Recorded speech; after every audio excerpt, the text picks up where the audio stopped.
Hello and welcome to the Kristin Carrera podcast. I am Kristin. Welcome back if you've been following along. And if you are new, please make sure to hit that subscribe button, like, follow along, and comment. I love to hear where you are on your health journey. Have you been on carnivore, the lion diet? What has it helped you with? What have been your ups, your downs, and all the in-betweens? Make sure to leave that in the comments. Today's episode, we are going to talk about that first week on the Lion Diet Challenge. I did 30-day Lion Diet Challenge. We started on October 1st to the 30th.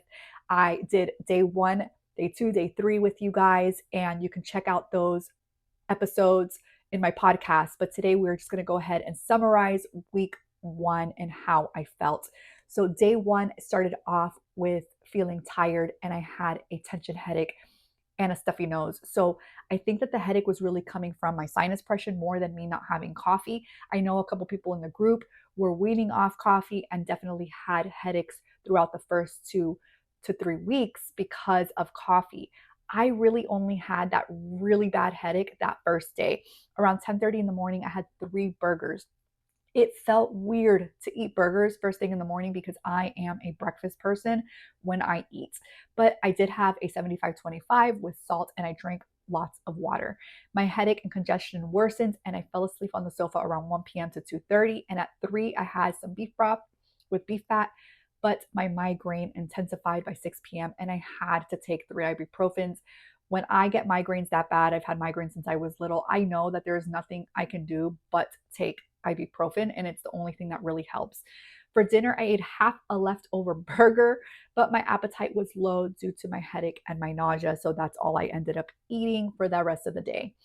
On day 2, I woke up tired but feeling slightly better. It was a busy day with a run at the boys' school, and at 11:45 a.m., I had a burger and a half and a bit of beef broth with carnita, little bit of shredded meat, but I didn't finish the soup because I felt full.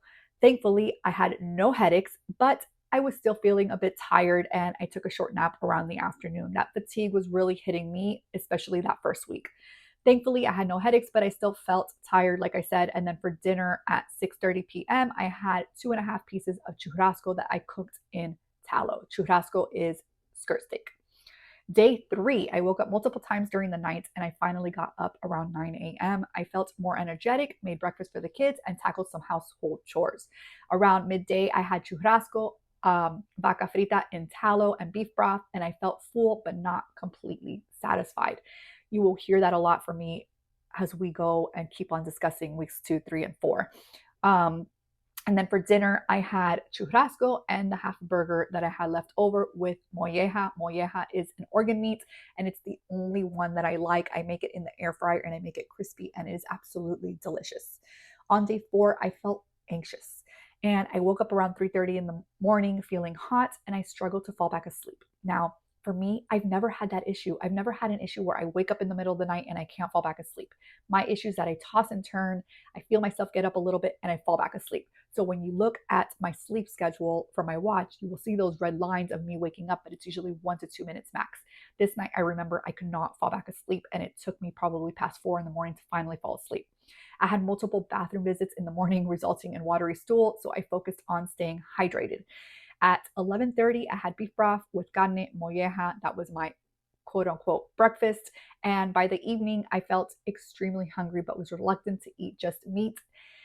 So I had no other choice. I had 2.5 pieces of churrasco and later a small piece of churrasco cold when I got hungry at night.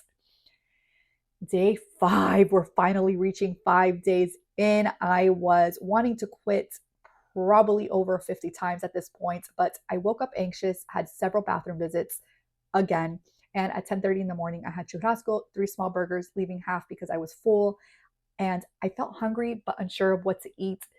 I attended a birthday party this day and had 2 burger patties and molleja. I took my food with me.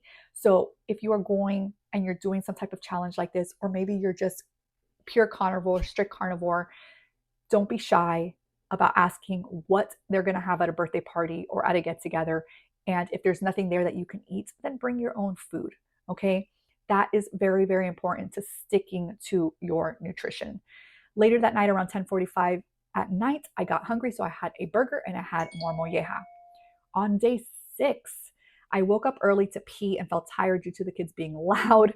At 11 a.m., I had 2 churrascos. I experienced soft bowel movements throughout the day. And for lunch, I had small bowl of picadillo, which is ground beef, and churrasco pieces that I had left over, but I still didn't feel satisfied.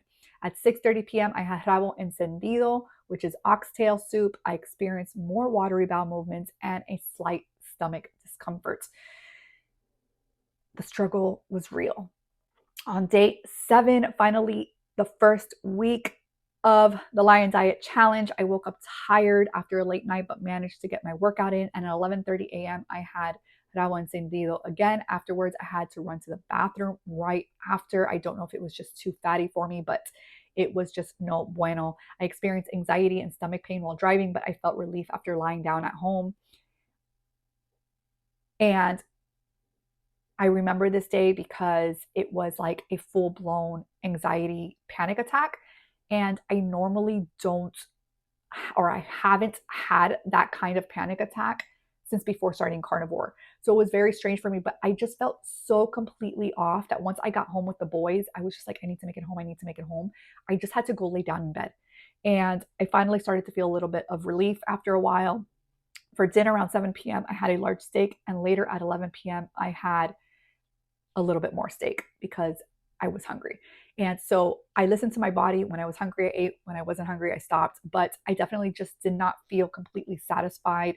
I felt like I was missing something. And I don't know if it was just because I was only eating meat. And then I also had my stomach issues because of all the fat. And if you don't know, I have microscopic colitis. So I have to play around with how much fat I can actually eat in my diet or it affects me. So overall, this week 1 was marked by fluctuating energy levels, persistent headache, and digestive issues. I struggled with my appetite and cravings, and alongside feelings of anxiety and fatigue. But the accountability group that we had going was a motivation to keep me going despite the challenges I faced.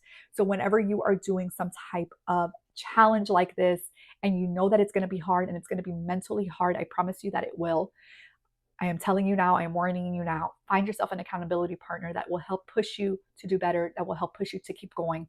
But the most important thing is that no one can really force you to keep going. You yourself are the only one that can determine where you are going on this health journey of yours. How do you want to feel? What is the outcome that you want? And so that's what kept me going. I remembered my why. Always remember your why. So week 1, obviously, very up and down with the roller coaster and more downs than ups. But this was week 1. So stay tuned to find out what happened with week 2. I will keep you posted.